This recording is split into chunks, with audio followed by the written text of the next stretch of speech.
Welcome to the Edwidge Danticat reading. I'm Nicole Cooley, the director of the new college-wide writing series, Writers at Queen's. And before we begin, I would just like to ask everyone if you could silence your phones. This event is being live streamed, so we just want to make sure that the audio is good.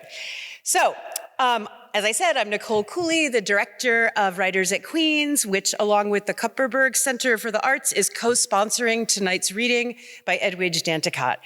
This reading is also the culminating event of the English Department's MA conference. Before we start, I want to say a few words about the new reading series. Writers at Queen's is our new, inaugurated this year, college-wide reading series co-sponsored by the MFA program in Creative Writing and Literary Translation, the English Department, the Dean of Arts and Humanities, School of the Arts, and the Kupferberg Center for the Arts. Our goal is to provide diverse programming for the entire college community. We collaborate with as many departments and programs as possible to bring in writers who work across genres and fields. And we have some postcards describing our upcoming events outside at the reception.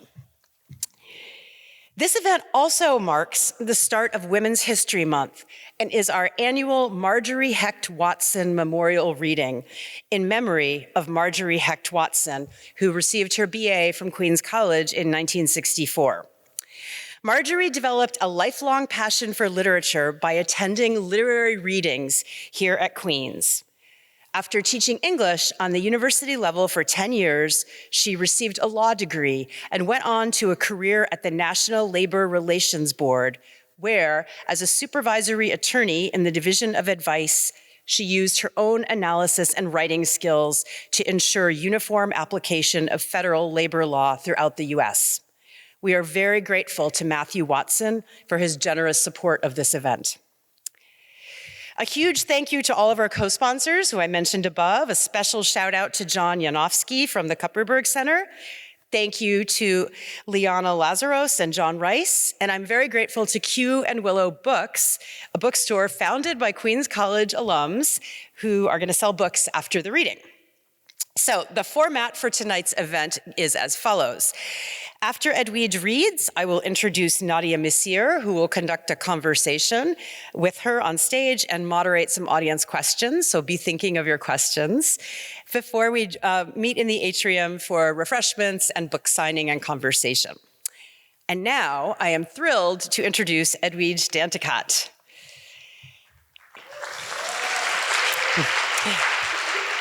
Edwidge Danticat is the author of many books, including Breath Eyes Memory, an Oprah Book Club selection, Crick Crack, a National Book Award finalist, The Farming of Bones, The Dew Breaker, Brother, I'm Dying, Create Dangerously, Claire of the Sea Light, The Art of Death, Everything Inside, a Reese's Book Club selection and National Book Critics Circle Award winner. She's also the editor of The Butterfly's Way, Voices from the Haitian Diaspora in the United States, Best American Essays 2011, Haiti Noir, and Haiti Noir 2. She's written 7 books for children and young adults. Her memoir, Brother, I'm Dying, was a 2007 finalist award for memoir, Brother, I'm Dying, was a 2007 finalist for the National Book Award and a 2008 winner of the National Book Critics Circle Award for autobiography. She's a 2009 MacArthur Fellow, a 2018 Ford Foundation Art of Change Fellow, the winner of the 2018 Neustadt International Prize, winner of the 2019 St. Louis Literary Award, winner of the 2011 Bocas Nonfiction Prize and the 2020 Bocas Fiction Prize, the 2020 Vilcek Prize for Literature, a 2020 United Artists Fellowship, and she's been awarded the 2023 Penn Malamud Award for Excellence in the Short Story. Her essay collection, We're Alone, from which she'll read tonight, was published in fall 2024. She teaches at Columbia University.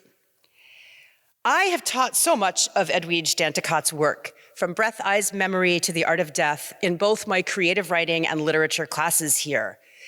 And I know Edwidge's books are vital to my colleagues and our students at Queen's College. We assign her work in our classes, we read our student papers about it, we talk about it with each other in the hallways. Her most recent book, We're Alone, is a stunning collection of essays, and one of the most beautiful aspects of the book is how it is in conversation with so many other writers, one of whom is poet and essayist Audre Lorde. And I want to conclude this introduction by briefly quoting from the book. In the last essay, Writing the Self and Others, Edwidge Danticat writes, "My mother never wanted me to write about her. It made her feel unshielded, exposed. I now understand that protective impulse, something akin to fearing the loss of your soul in the lens of a camera. The older I get and the fewer places there are to disappear in this all-seeing and all-knowing world, the more I want to hide. Though Audre Lorde has warned us that what is most important must be spoken, made verbal, and shared, even at the risk of having it bruised or misunderstood. And we're all here tonight to listen to what must be spoken, made verbal, and shared. Please welcome Edwidge Danticat.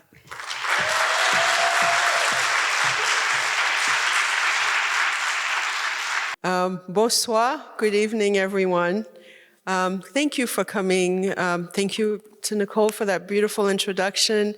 And thank you for Nadia for agreeing to chat with me. Thank you to all the sponsors and to Marjorie Hecht Watson's family for sponsoring this talk. So before I start, I'm in conversation with Nadia, I want to just read a few short excerpts from We're Alone. And so We're Alone, when I told people what I was working on, folks, when you're writing, and I know there are a lot of writers in this room, people always want to know what you're working on. And I would say, I'm working on this essay collection. It's called We're Alone. And people would say, well, we're not really alone. Our ancestors are with us. And then I would have to explain in the way that I mean we're alone, which in Creole is like nous pour compte nous, like we're by ourselves. And what I meant, one of the ways, of course, more than ever, we know this now, sort of like this idea of this version of We're Alone is like no one is coming to save us, right? And then the other element of it that I was thinking is how readers and writers are alone together. And I was a very shy child. I was surrounded by very lively storytellers, but I never felt more like intimately connected with a story than when I was reading a book, because I could go in a corner by myself and be along with that book. So I'll start with by reading the preface from We're Alone, which explains a little bit of that and also takes us from dictatorship to literature. So, your hands, give them to me. Let me speak, and simply, words you cannot forget. We're alone. I spent many years trying to find the original poem, Plage, from which these lines were translated. I came across the English translation in a 1934 book given to me in the 1990s by a friend. The book is The Poets of Haiti, 1782 to 1934, and the translator is an American writer named Edna Worthley Underwood. Underwood was born in Maine in 1873. I don't know how she ended up in Haiti during the latter end of the 1915-1934 U.S. occupation, but she had friends in high places, including Haitian President Sténio Vincent, who wrote the introduction to her book. Readers will find in The Poets of Haiti the echo of all great human emotions, Vincent declared. Some of the poems in the collection felt so intimate, particularly those by the Jérémie-born poet Roland Chassagne, whose words read like secrets. We're alone is the persistent chorus of the deserted, as in, no one is coming to save us. Yet We're Alone can also be a promise writers make to their readers, a reminder of this singular intimacy between us. At least we're alone together. Writing for me, particularly writing essays, is a quest for that kind of aloneness/togetherness, as well as something akin to what the Haitian-American anthropologist and artist Gina Athena Ulysse has labeled rassemblage, which she defines as assembly, compilation, enlisting, regrouping of people, spirits, things, and ideas. After trying to locate the original poem on my own, it finally occurred to me to reach out to Régine Chassagne, a Haitian-Canadian musician and one of the lead singers of the indie rock group Arcade Fire. Roland Chassagne was her grandfather. Régine's father, Stanley, sent her a screenshot of the poem, which she shared with me. Plage was published in a 1933 collection by Roland Chassagne called Le Tambourin Voilé, the Veil Tambourine. I might have translated the verse differently, if perhaps less lyrically.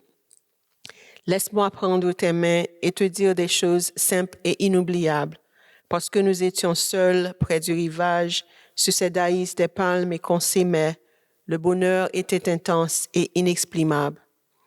Allow me to take you by the hand and tell you some simple and unforgettable things, because we were alone, near the shore, under this canopy of palms, and we loved each other. The pleasure was intense and indescribable. In April 1963, during the Duvalier dictatorship, Roland Chassagne was arrested at Port-au-Prince's Deschamps printing house, where he worked as a proofreader. He was accused of being in possession of, quote, contraband literature. Roland Chassagne was taken to François Padoc Duvalier's prison for Dimanche and was never heard from again. His son, Stanley, Régine's father, was studying in Chicago at the time and did not hear of the arrest until an aunt traveled there to tell him and other family members. Roland Chassagne was working on an unfinished novel, a copy of which his son Stanley still has. Roland Chassagne's name eventually appeared on a 1978 Inter-American Commission on Human Rights list of political prisoners who had died at Fort Dimanche. Still, Roland Chassagne's words remain, both in the original and in somewhat interpretive translations. Writers do die, but not their canopy of language, just as Roland Chassagne still sometimes whispers to me, "Dear reader, please allow me to reach for your hand. We're alone." The next short bit I'll read is from an essay called A Rainbow in the Sky. In 2016, there was a very big hurricane in Haiti that mostly touched the south. And my mother-in-law has a house in the south in Lekai, and someone who was there who had gone through the hurricane sent us a photo of a rainbow over the house. And of course, rainbows get you dreaming, right? And of all the symbolism. And then recently, the current administration has canceled TPS for Venezuelans and for Haitians, which total to about 1 million people being eligible for deportation. And so in the first manifestation of this current nightmare, their TPS was revoked for Haitians, and we had a gathering in Miami about asking for TPS to be renewed, and right above that demonstration was a rainbow, which started me thinking about, when you think of James Baldwin, with the water this time, the fire next time, and the symbolism of rainbows in the church. So I tried to explore sort of like the physicality of rainbows and its meaning in different cultures, but also its meaning to that particular moment, which also seems to be reoccurring now, and its connection to climate change, which is something we should be thinking about, of course, as well, in relation to migration especially. So, in early 2017, I was standing on the back of a pickup truck to address 100 or so protesters gathered in front of the Miami field office of the U.S. Citizenship and Immigration Services. We were asking the Department of Homeland Security to prolong temporary protected status, or TPS, for Haitians who first gained the designation after the January 2010 earthquake and needed it even more as a result of the 2016 hurricane. Temporary protected status, which DHS grants to individuals who cannot return to their home countries because of wars, epidemics, or grave natural disasters, typically lasts 18 months. However, some countries have had benefited, including Honduras and Nicaragua, have had the status for over 20 years. I was expressing my support for the expansion of TPS for over 60,000 Haitians when a loud cheer broke out and everyone started pointing up towards the sky. Out of nowhere, a rainbow emerged in the cloudless mid-morning sky. It inspired such jubilation that I had to step aside. I handed the microphone to Farah Juste, a well-known Haitian singer and community activist. She began singing, Alleluia, Alleluia, Alleluia, pour Haïti. Hallelujah for Haiti, one of her most famous compositions. Juste's voice and upbeat lyrics reminded me of another phenomenal singer, Mahalia Jackson, singing her heart out in one of my gospel's favorites, God Put a Rainbow in the Sky. God put a rainbow in the sky.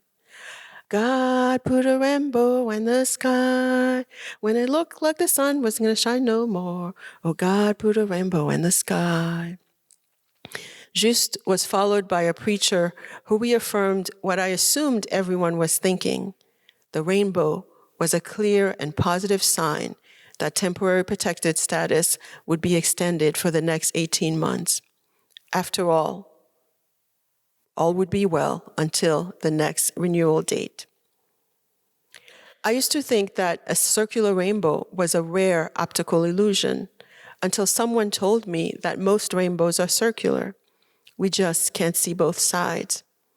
I had never seen a complete circular rainbow in person before that moment. Rainbows, I was taught as the daughter of a Pentecostal deacon and the niece of a Baptist minister, are meant to remind us of biblical floods, like the one Noah survived in his ark. Rainbows are also seen in many cultures as bridges between our world and the next. Iris, the Greek rainbow goddess, is a messenger between gods, mortals, clouds, and the sea. The Haitian Loa, or spirit, Aida Wedo, is also the goddess of water, wind, fire, and serpent. She's sometimes referred to as the rainbow serpent and is believed by the Fon people of Benin to hold up the sky. In A Rainbow for the Christian West, the Haitian poet René Despeste has Simbi, the Loa of spirit of rivers, demand the blood of a poet in exchange for a rainbow. Even a rainbow that is beneath the ocean, an arc-en-coeur, a hard bow of the sea. And Colin Diane's beautiful translation.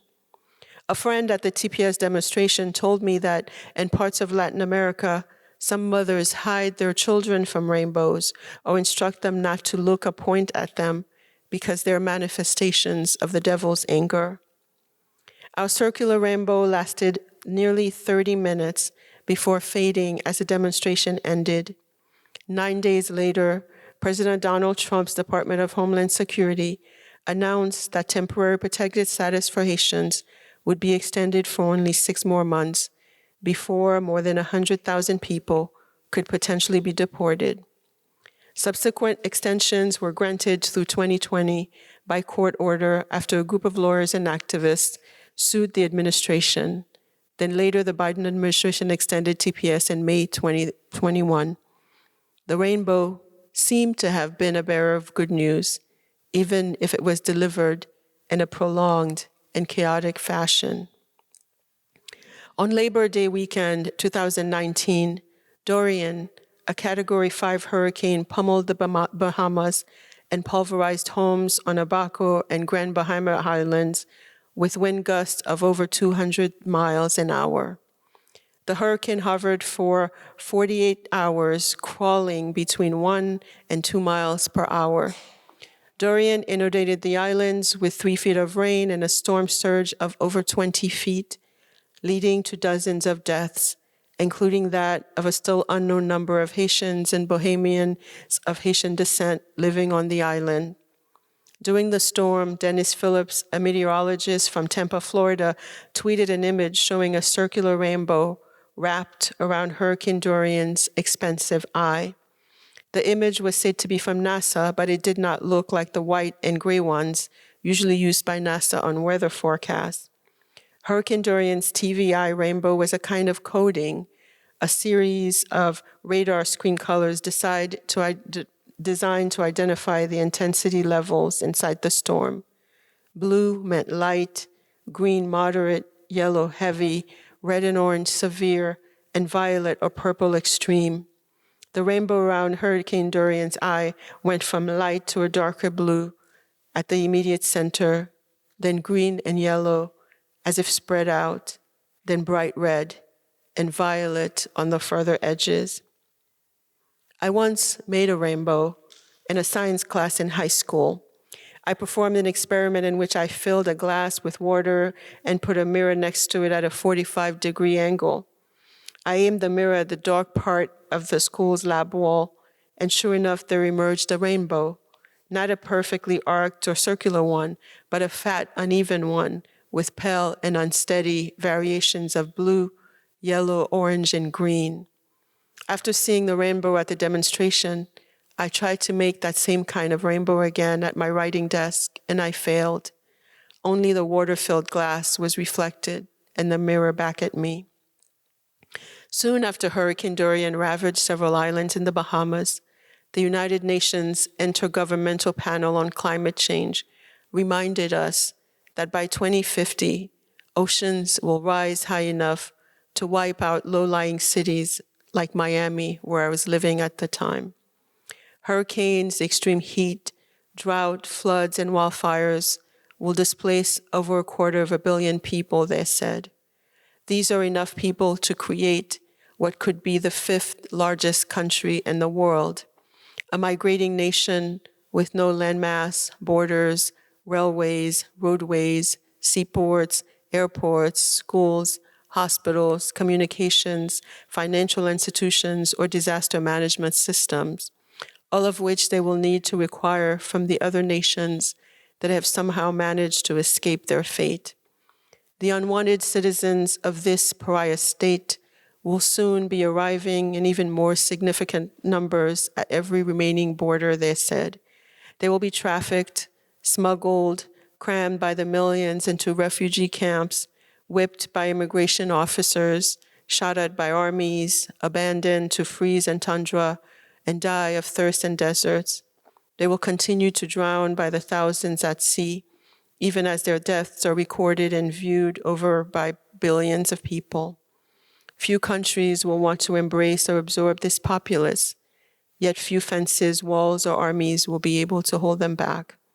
They will be migrating not to chase dreams or procure luxuries, but for food and water.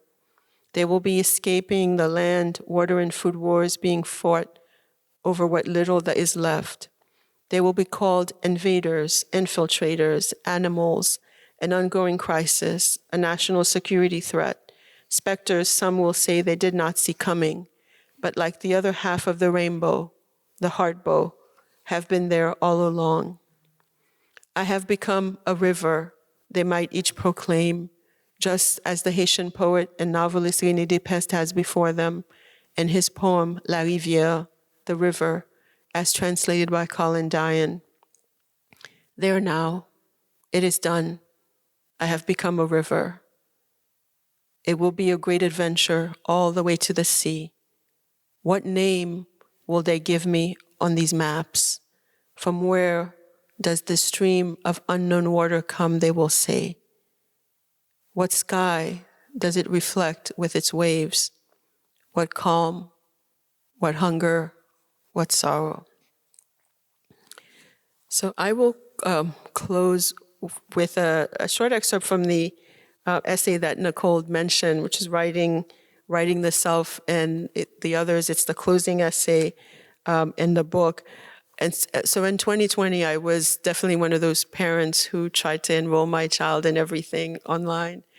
And actually, and would wake them up. I was like, you can't be late for Zoom school. You're literally rolling out of bed to go to school. And my younger daughter did this thing. I don't know how she figured out how to do it. But one day I walked into her room and it's like she's like snuggled in bed, but there's a picture of like a video of her nodding in the Zoom school. And I was like, I wasn't sure whether to be outraged or very proud. But and my older daughter was, I encouraged her to enroll in this essay writing class that was being taught by Erica Cardwell, who is a wonderful essayist. And so she signed up, and of course I was like, I want to read everything that you're reading. And so this is about that. And also, Erica, that class helped me frame around my two theories of the essays. And I know there are a lot of you who write nonfiction, and you heard the first one, and rassemblage, this idea, especially when you're putting an essay collection together, of taking small pieces and bringing them together into a book, of like doing different strands of a story. And I think of these essays as being rather braided, like you don't always end up where you think you end up. And there are a kind of rassemblage of taking different strands, but also in the way that Erica Cardwell, doing that 2020 class, thought of the essay, which she says as a body of water, and also as a way of figuring out how, I mean, just like all writing is, how to use the material you have. And for some of us, that material includes a lot of pain, and how to use that pain in the work in a way that also is healing for you, but also might be potentially healing for others. So, during the summer of 2020, my daughter Mira took a writing class online. Taught by the writer Erica N. Cardwell, the class was called Writing the Self. Mira and I were both won over by the course description. Imagine the essay is a body of water, far-flung and teeming into the distance, and you, the writer, are alone on shore. Will you enter the water? And if so, how will you swim? Or will you stand on shore as the water splashes against your ankles? I wish I could take this class, I told Mira. What I meant was I wish I could have taken this class when I was her age, 15. I had read most of the assigned essays and revisited some, which I read out loud to Mira. We read When We Dead Awaken, Writing as Revision by the poet Adrienne Rich, where she told us that, quote, writing is renaming. We then read Audre Lorde's Poetry is Not a Luxury, where Lorde reminds us that there are no new pains. We have felt them all already. In an August 30th, 1979 interview between these two women, Lorde cites her choral poem, Need, a chorale for Black women voices, which is about the frequent silence around the lives and deaths of murdered Black women and girls. How much of this truth can I bear to see and still live, she wrote. How much of this truth can I bear to see and still live unblinded? How much of this pain can I use? Thank you.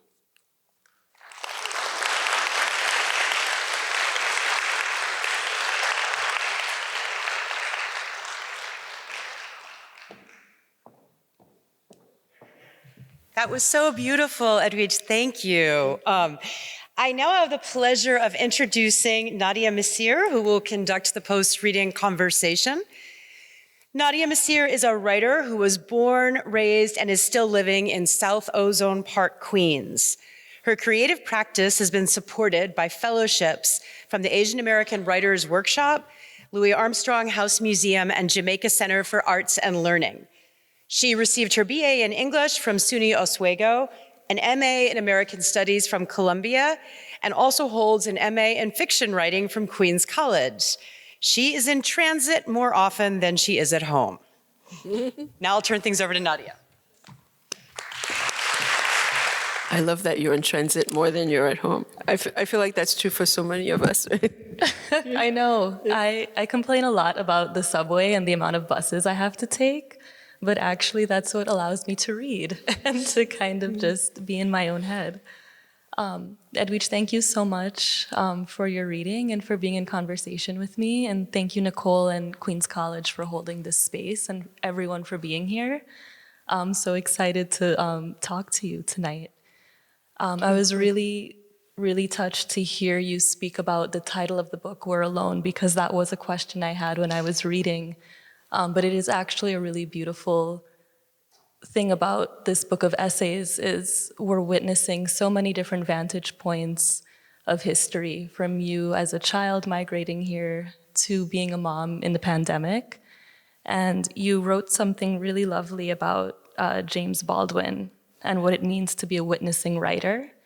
You wrote that to be a witnessing writer is something that you would like to be, and that every word I put down on paper is an act of both witness and love. And so my first question is witnessing a kind of loving, and how does the essay form allow you to honor that relationship? Well, thank you for being in conversation.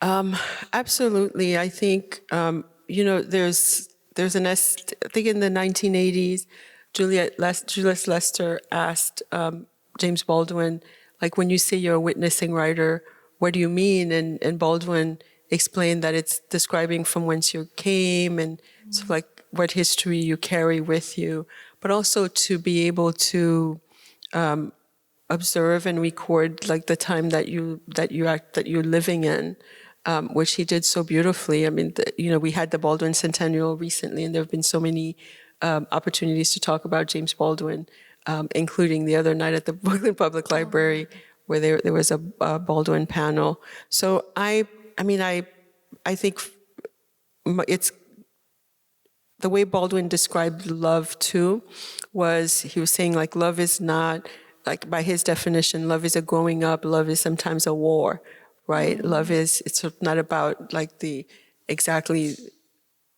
it's never exactly simple. And so, and neither is witnessing. Like, right, for example, we're not always brave. We're not always as brave as we want to be. We're not always as bold as we want to be. But the work, in a way, allows that witnessing. Like when I keep going back to this Morrison essay. She's in this book too, in The Nation some years ago. We're saying no time for self-pity. This is when artists go to work, and we all have to decide what that work means. And for some of us, it'll be witness. Some of us will be working with children who may be afraid to go to school now. So it will take different forms, but just as the witnessing takes the different form, as it did, and not just in Baldwin's work, but in his life. Yeah, thank you. It also makes me think about another part of the preface. You write about the significance of salt in Haitian folklore. And you write, according to Haitian folklore, eating salt can liberate zombies from their living death. For some of us, that salt is stories and words. And it's something that's really been grounding me in the past year, because I find myself, I think we were talking about this, just doom scrolling, being witness to just terrible news, fascism and genocide. How do you navigate that as a writer, and what advice do you have for anyone who is looking to find their salt? I think you just have to begin, right? There's just in living everyday life, some of us are parents, some of us are parents who are taking care of elders who are ill. There's so many other just like regular layers to life that overtakes us, and then with the terrible news, with watching so much death and so much unaccountability, right? And so that could be silencing. So I think it's important to, whatever your practice is and whatever way that you are able to work, even if you just write for yourself, to be able to get those words down, because you'll be, I used to say this to my children during the pandemic. I said, whatever, record whatever you're feeling now, you record it. You'll be grateful that you were like to be able to go back to these heightened moments, especially when you feel like such a sense of despair.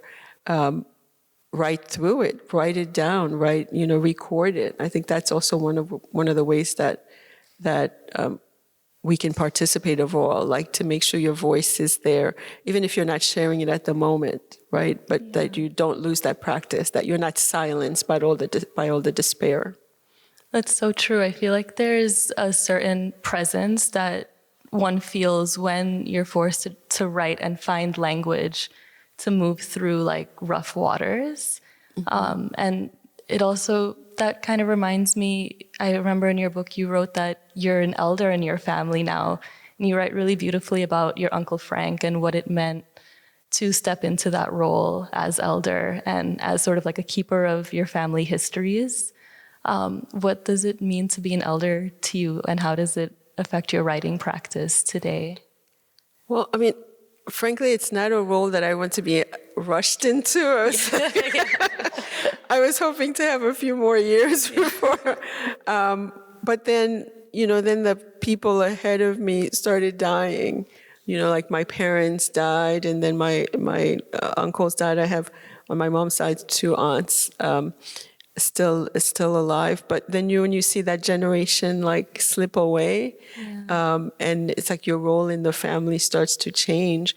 And for me, as someone who loves and is so grateful for stories, I mind my relatives as much as possible for stories. And both with my parents, I was very blessed to, they both got sick and got diagnoses that were dire, and then we had sort of a couple of months together. And I think both my parents felt like they had gotten everything off their chest by the time they passed on. So that was an extraordinary privilege. And so I know that from them, I got everything that they wanted me to know, like from them. And then, but to see like all their older elders in your family, sometimes they lose the memory, like things start slipping away, and you're like, it's that the one person in the family who feel like would be able to answer that something. So as a storyteller, I always feel like regret for those types of stories. So, and that's also one of the reasons I want to write down so many of the stories in my family for my daughters, for my nieces, for the people who come after me. And I think that's a role that if one has it in a family, that's worth cherishing.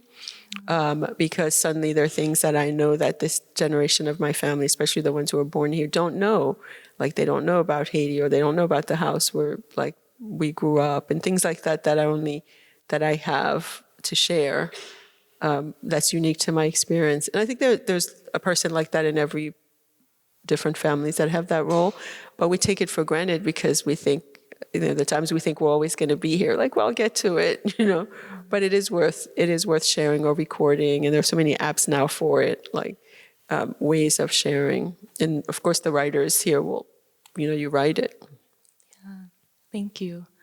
My last question before we get to audience questions has to do with this idea of revenge and climate revenge. There's so many moments in the essays where I had to take a pause and I was like, this is history that I was never taught. And so you wrote about that awful barge of garbage that traveled all the way from Philadelphia to Haiti and was dumped on the beach in the 80s. And then fast forward to 2018, Hurricane Florence hits North Carolina and garbage starts washing up on the shores of the US. And you write, I can't help but think of the trash that ended up on the beaches of North Carolina during Hurricane Florence in the summer of 2018 as a kind of revenge. And I really loved that line. So I wanted to ask you, what responsibility do writers have to harnessing that energy of revenge on and off the page? Yeah, I mean, I'll contextualize so the Kian Sea was this trash barge that had medical waste in it that was taken from Philadelphia and they basically travel the world. They're trying to find a place to dump it by this dumping company. And then at some point, I guess they bribed some local politicians, and it ended up being dumped in Haiti. It had carcinogens, it had all these things in it. And then, so many years, and they told the people in the area that it was fertilizer. So it wasn't just dumped on the beach, but it was it was presented as fertilizer. And there's been no studies as to kind of like what devastation it had caused. But at some point, Greenpeace went back and they collected it again, and they took it back to Philadelphia, but it was like years and years. And then when Hurricane Florence happened, there were people in southern North Carolina who were finding on the beach bottles with Creole writing on them. And they were like, how did so the bottles were coming from the DR and from Haiti, like there was this plastic trash that had come with the hurricane, and they were very puzzled, like that suddenly they had like trash from Haiti and the Dominican Republic on their beach. And then that's when, around that same time, people started more talking about these garbage patches that are in the ocean that you see. So that I thought of it. It's kind of like it was similar to. I had a similar thought when I was, doing. And then Create Dangerously. There's an essay called Another Country that's also inspired by Baldwin. This idea when I was living in Miami when Katrina happened, and it was devastating, like to see these images of people's bodies floating. But then every newscaster was like, "This shouldn't happen here. It's not Haiti." Like they were literally saying, "It's not Haiti. We're not in Haiti," and then to try to like. So that essay is about yes, we inhabit the same planet, and obviously there's a country within this country that allows what we're seeing to happen, and it was just so disturbing how forcefully they were just like, we're not Haiti, or sometimes they would throw in another African country too, to like balance it out. This idea of, like the parallel with the trash, yes, we all inhabit this planet. Similar things can happen to us. Right, and the water, all of our waters are connected. Yeah, It's so interesting to think about the way language can act as a border between people who actually we have the same vested interests living on the same planet. Absolutely, and I think every once in a while, that's the thing about nature and climate. It's like every once in a while nature reminds us of that, right? Yeah. I think that was nature's revenge. That was I was so like blown away by it when I learned it. I was like, okay, that's nature's revenge, not the writer's revenge, more like Mother Nature's revenge. Yeah. Thank you so much. We can move into some audience questions. My hearing is a little bad, so please speak loudly, and I'll repeat the question so that we all hear, but would love to open it up to all of you.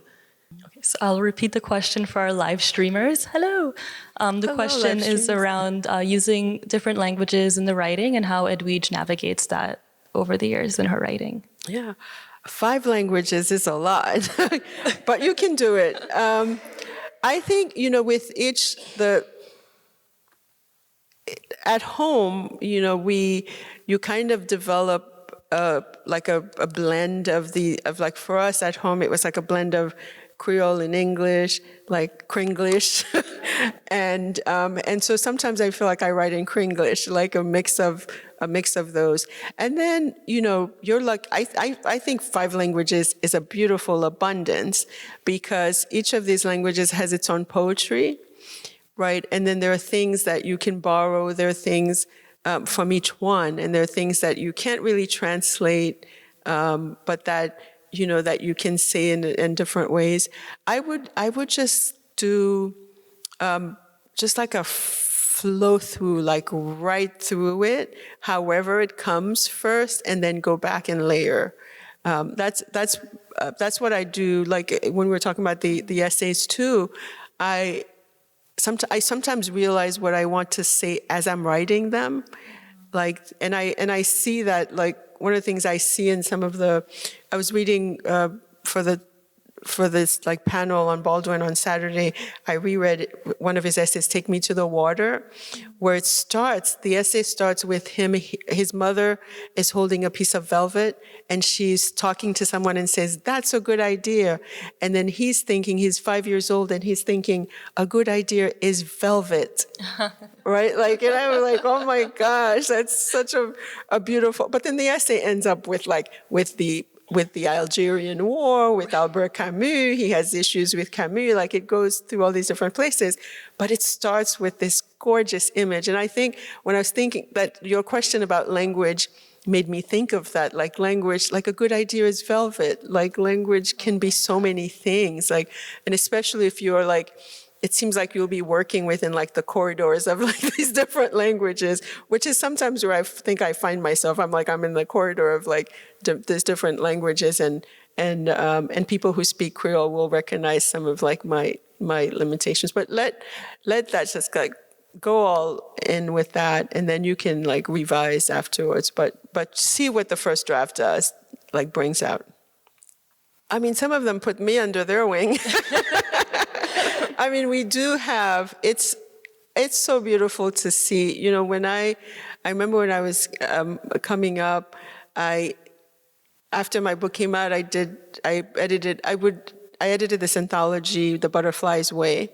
And that was part of, like, for me to just like see who's out there, what they're doing. And then I had the opportunity to edit Haiti Noir and Haiti Noir 2, which is also, if you want to get a sense of like, you know, the noir series, they have, I'm sure they have Queens Noir, they have Brooklyn Noir, like it's Akashic Books, it's a series of kind of detective noir stories set in different locations.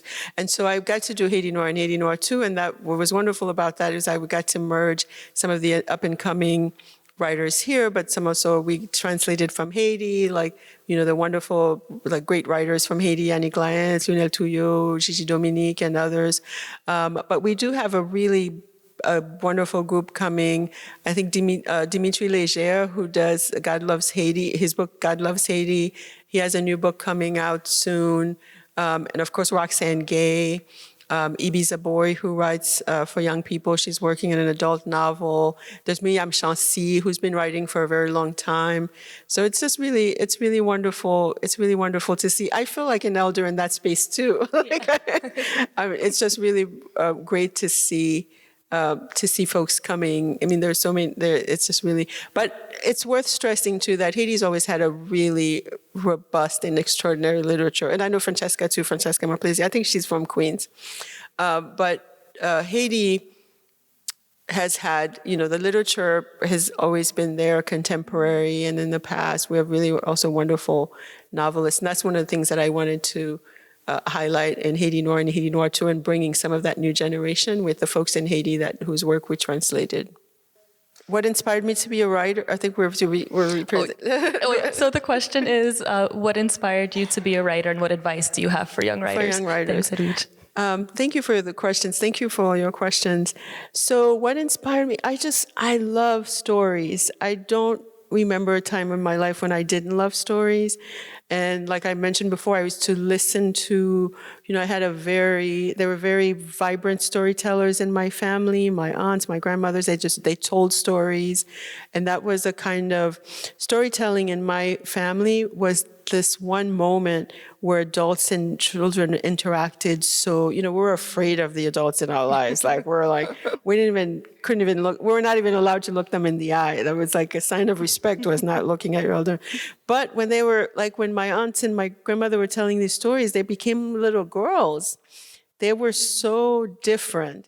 And I remember thinking, watching them, that says a lot about the power of a story, that it just like transforms like a very firm, like elder, like in your family, into a little girl. And they were never like that in any other space. Maybe church when they were, overcome by the Holy Spirit.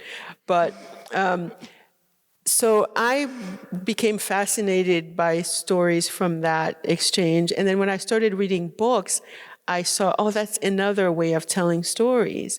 And that's another really, like I said before, intimate way of telling stories. So that inspired me to want to tell stories. I didn't know how books were made necessarily, but I knew that I wanted to do that when I started reading books. And the advice that I have for young writers, and they're not so young writers, older writers, I think, first of all, it's important to read because, and, often younger writers want mentors. And I always say to my writers, sometimes writers are busy, but your mentors can be in the library.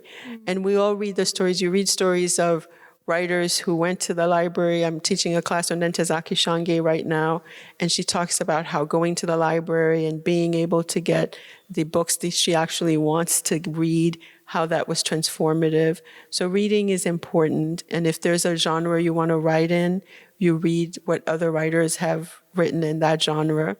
And then people don't talk, I don't think, enough about discipline in writing. Right, like it's supposed to just come from the gods and inspire us, but it's important also to set a time, like even if it's like 30 minutes, like set a time aside for your writing and do it routinely.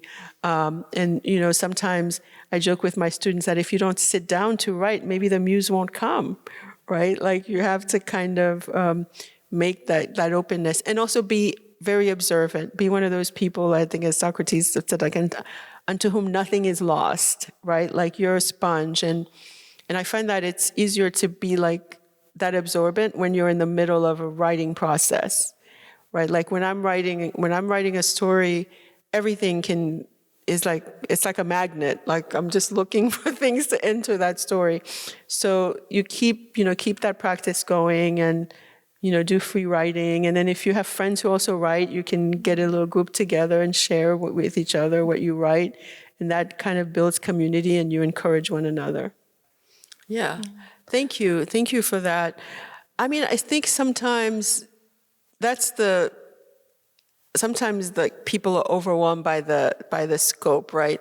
I think I start from a kind of place of humility, right? When I'm thinking about Haiti, especially, I haven't lived in Haiti since I was 12. I've gone back quite a bit. So I definitely have to approach that space with humbly. And that for me starts with reading, like writers who are there now. Recently we lost like a giant in Haitian literature, Franck Etienne, who recently passed away, he never left Haiti. He was writing from Haiti, he was painting from Haiti. So one way of choosing is a kind of humility, and to be like, oh, am I the best person to tell this story? And because there are, and also acknowledging that there are other people in Haiti, other writers who are telling these types of stories. My perspective, of course, is I'm coming from a place of a child of the diaspora, and there are like a million of us plus, at least, right? And then, and I used to think, I'm writing, whatever it is I'm writing it for the girl who was 15, going into the Brooklyn Public Library, trying to learn about what it was like for someone in New York to learn about Haiti. So I'm writing for that girl. And sometimes I'm writing for my nieces and nephews who've never been to Haiti, or my children who've been to Haiti a lot with us and have had their own view of it, but may not be able to frame it historically. So I think of through these prisms. I never think I'm telling the entire story of Haiti. I'm thinking I'm telling this story from my perspective. And I think a lot of the writers, the younger writers too, come at it from that perspective. And the only story, we can only tell a story from our very perspective. And you're right, the story of Haiti is so big and so dramatic and so vast, but it also has a very big and dramatic and vast literature, thankfully, and art that tells different parts of it through the music, through the literature, also through painting. It doesn't have to be told just one way. So the question is, how do you navigate writing about different spiritualities in your writing?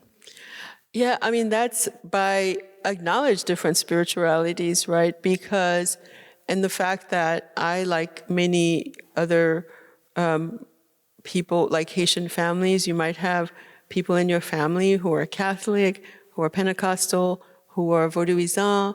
And so Breath Eye's memory, and it doesn't always sit well with different sides of the family, right? Like you might upset people. Like I've been called a couple of things, but it's important to acknowledge all of it, and that's like I tried it from Breath Eye's memory on, that it's sort of like even to go from like that whole spectrum. And to not treat it like there's some kind of hierarchy, right? Like different people have different faiths and practice different things. And even when there are tensions, or to acknowledge them too, right? To have the characters like discuss their religious differences, and to have those like the interfaith conversations in families. So I think that's very important. But I do. I borrow from all of it for my characters, and even for the language of belief, right? Like that, different characters will have different points of view, but I think we have to be able to not completely dismiss or out of hand what people believe in, no matter what they believe in. But at least especially in the work, to be able to have those conversations. Thank you so much, Edwidge. Please bring your questions to the reception in the atrium. We have cheese, crackers, seltzer, and books from Q and Willow. And Edwidge and we will be there. Thank you all so much. Thank you, Edwidge. Thank you very much. Thank you.